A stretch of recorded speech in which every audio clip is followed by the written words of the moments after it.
भारत और अमेरिका के डिप्लोमेट्स पिछले कम से कम 25 सालों से रिश्तों को मजबूत करने की कोशिश कर रहे थे। सबसे बड़ी कोशिश इस बात को लेकर थी कि दोनों देशों का विश्वास एक दूसरे पर बढ़े। अमेरिका के कई डिप्लोमेट्स अलग अलग मौकों पर कहते रहे हैं कि चीन को काउंटर करने के लिए भारत और अमेरिका को एक साथ आना होगा। इसके लिए सबसे ज्यादा जरूरी बात यह थी कि रिश्तों में विश्वास की बहाली हो। बाइडेन प्रशासन के दौरान विश्वास बहाली के लेकर दर्जनों बार दोनों देशों के बीच बात हुई है। प्रधानमंत्री मोदी ने अमेरिकी सांसद को संबोधित किया। क्वाड की कई बार बैठकें हुई और अमेरिका ने क्रिटिकल टेक्नोलॉजी के ट्रांसफर के लिए दिल्ली के साथ कई महत्वपूर्ण समझौते किए। लेकिन ट्रंप ने पिछले 3 महीने में उस विश्वास को खत्म कर दिया। जाहिर तौर पर दो दोस्तों भारत और अमेरिका के बीच दरार जितना बढ़ेगा चीन को उसका फायदा होगा। और आज ड्रैगन इसलिए सबसे ज्यादा खुश है। चीनी कम्युनिस्ट पार्टी के मुखपत्र ग्लोबल टाइम्स के संपादकीय के हेडलाइंस में ही लिखा गया है कि भारत का रणनीतिक संतुलन अमेरिका के एकतरफा आधिपत्य की दीवार से टकरा रहा है।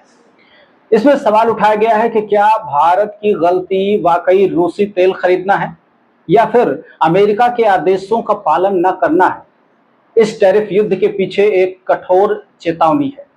भारत एक महान मित्र हो सकता है, लेकिन सिर्फ एक शर्त पर कि वह आज्ञाकारी है। जिस क्षण पर भारत अमेरिका की रणनीतिक अपेक्षाओं पर खरा नहीं उतरा, वो तुरंत ही बेकार हो गया। यानी कि चीन ने भारत और अमेरिका के संबंध पर तंज कसा है और एक तरह से इसे दोस्ती पर गंभीर सवाल उठाए हैं। चीन ने भारत अमेरिका की दोस्ती पर आखिर ये तंज क्यों कसा? ग्लोबल टाइम्स ने भारत और अमेरिका के रिश्ते पर सवाल उठाते हुए कहा है कि वाशिंगटन ने एक बार फिर रूसी तेल खरीद को लेकर भारत पर टैरिफ बढ़ाने का संकल्प लिया। भारत ने उसी दिन पलटवार करते हुए कहा था कि भारत को निशाना बनाना अनुचित और अविवेकपूर्ण है और देश और राजनीतिक हितों और आर्थिक सुरक्षा की रक्षा के लिए सभी आवश्यक कदम भारत के द्वारा उठाए जाएंगे। ये कूटनीतिक तनाव महज एक व्यापारिक विवाद से कहीं ज्यादा है। एक तरफा आधिपत्य और एक राष्ट्र की रणनीति स्वायत्तता और कूटनीतिक संतुलन के चाह के बीच टकराव को रेखांकित कर रहा है। ग्लोबल टाइम्स ने तंज कसते हुए ये भी लिखा है कि चौंकाने वाली बात यह है कि फरवरी में ही अमेरिकी राष्ट्रपति ने भारतीय प्रधानमंत्री मोदी का गर्मजोशी से स्वागत किया था, तब उन्हें महान मित्र बताया था।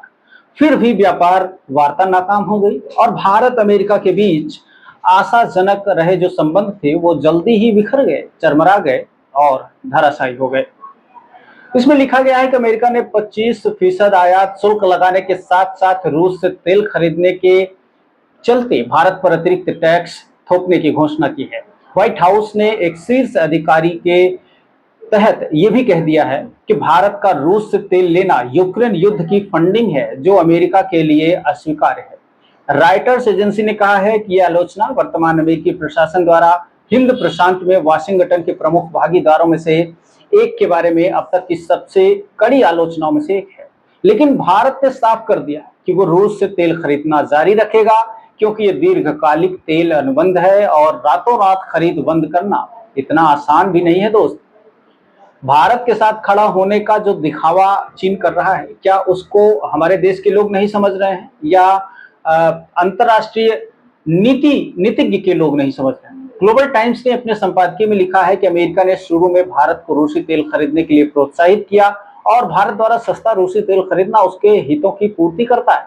वहीं यूरोपीय संघ और अमेरिकन सहित भारत की आलोचना करते हुए खुद रूस के व्यापार में गहराई एक ऐसी चिंता शामिल हो गई जिससे कि पूरे अंतर्राष्ट्रीय बाजार में भारत और अमेरिका की दोस्ती पर सवाल उठ रहा है। तो उन्होंने भारत पर अंगुली उठाने का क्या अधिकार दिया है? अमेरिका के ऊपर ऐसा सवाल उठाया है। क्या भारत की गलती सचमुच रूसी तेल खरीदना है या अमेरिकी आदेशों का अवहेलना करना? इस टैरिफ युद्ध के पीछे एक कठोर चेतावनी छिपी है। भारत महान मित्र हो सकता है, लेकिन केवल इस शर्त पर कि वो आज्ञाकारी बना रहे। जिस क्षण भारत अमेरिका की रणनीतिक योद्धाओं पर खरा नहीं उतरा, रणनीतिक अपेक्षाओं पर खरा नहीं उतरा, वह तुरंत ही बेकार हो गया। शायद अमेरिका के लिए भारत कभी एक मेहमान नहीं रहा, बल्कि सिर्फ एक मेनू के आइटम की तरह रहा।